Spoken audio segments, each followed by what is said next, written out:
So there's a few FAQs people have been asking me about the X10 and the 702BS, so I thought I would address some of them. So the first question I've been asked quite a lot is, will the 5G comms switch to mesh when there's no signal, like if you lose 4G or 5G? The answer is no. You can only be in the mesh or in the 5G group. You can't do both at the same time. But generally, as I understand it, it reconnects as quickly as possible as soon as it does get signal. So even if you do drop signal for like a couple of minutes, it'll reconnect itself anyway. And that goes the same with the mesh. If you lose signal in the mesh, it will reconnect as well. So another question I get asked a lot is, what is the sound quality from the speakers like? And I have to say it's pretty good. Before I was using the X10, I was using the Cardo Pack Talks with the JBL speakers, you know, with the bigger ones. And if I'm honest, I think these are just slightly better. They have a little bit more bass than the JBLs did as well. And they are definitely louder. So I don't think you're going to have any issues with speaker quality. I think they're pretty good. So next question is what's the microphone like?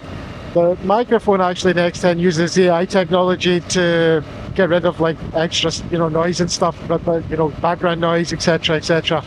And that seems to work quite well, because a lot of times when I'm talking to my wife, she's not really sure if I'm on the bike.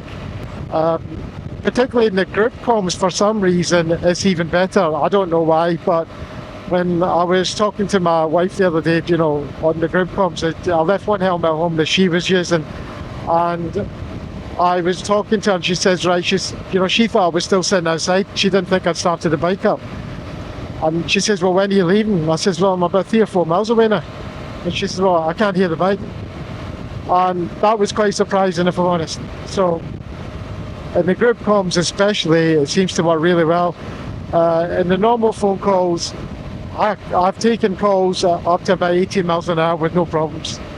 So I mean, a lot of it again is about the placement of the microphone. I mean, I've got it so it's just touching my lips, and that's the best place. That's where it should be.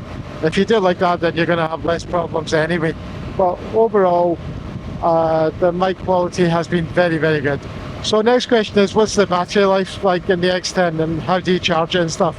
Well, basically, I tend to ride maybe half an hour at a time, generally speaking. And what I've found is it can be about 7 or 8 days or maybe even 10 days before I need to charge it, before I get a low battery warning. I mean, it's not very scientific, but I've not really had to worry about it. I mean, certainly if you're touring and stuff, it will last you a full day's riding. It'll give you at least 10 hours, I think. So it seems to work pretty well from that perspective. And it charges without a port in it, so you've got a proprietary USB lead which just connects magnetically to the ports on the X10. So this way there's no actual ports going into the unit, so there's less points of failure, so water can't get into things. But charging usually, I think it's about an hour and a half or something is fully charged. Other thing is, well, especially with the 702BS, how does it work with Siri, etc.? Well, the way that I like to activate Siri is by pressing one of the buttons on the X10, and that's the button here, the Smart to Ejeas on the unit. So if I press that, it will activate Siri. Hey Siri, open Waze. And that's it, it's opened up Waze for me. Hey Siri, open music.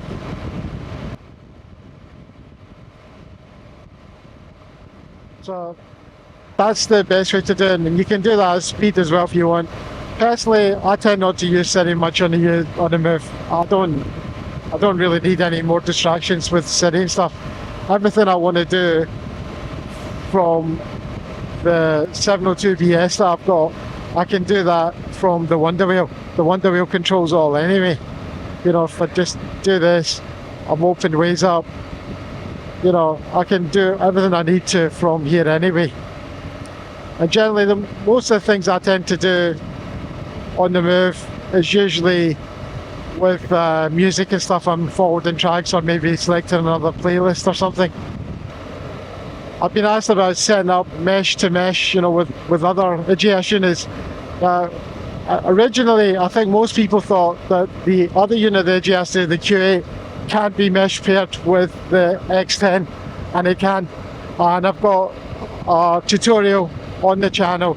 So, I mean, I've got playlists for all the different manufacturers. So if you look on the channel under playlists, there's an Ejeas playlist, and that shows you how to pair the Q8 with the X10. I mean, you can pair the X10 with X10. So if you've got an older Q8 unit, which is more of a budget unit, you want to mesh pair it, and you've got a new one, you can. So if you've got friends that maybe got the Q8 and you want to buy the X10, you can mesh pair.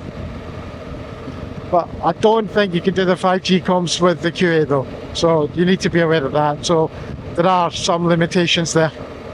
I think for me, the biggest thing about the X10 is that it just works. I don't have to mess about trying to get it to, connect with my phone, etc. and everything else. It just does it, and it does it reliably. And from the day that I set up the X10, I've never had to repair it with my phone or anything. It's always just been there. It just connects automatically as soon as I power the unit up. Other questions that have been asked are like about fitting. Fitting's pretty straightforward. If you've fitted any of the other units before, then it's pretty much the same. Again, there is a tutorial, and I did a fitting guide on the X10, so that's on the channel as well, the Ejeas playlist. So it is relatively simple. There's nothing complicated.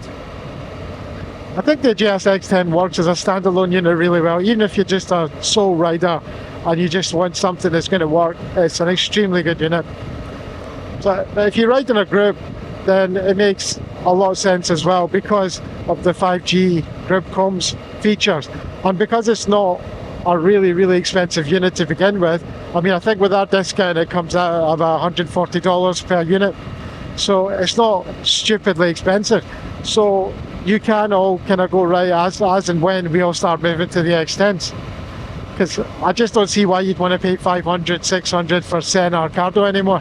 I just don't think they're worth it. So this makes a lot more sense. So, it's worth talking to your biking buddies, etc. as well, and see if they want to move to a more up-to-date unit as well, because this is using Mesh 4.0. It's got the 5G comms already built in. I mean, Senna and Cardo, most of their units, I think, in fact, in July 2025, all their units are still on Mesh 3.0. And that's the top of the range one. Some of them are on 2.0, whereas the Ejeas X10 is on the Mesh 4.0 now. So it's definitely worth considering.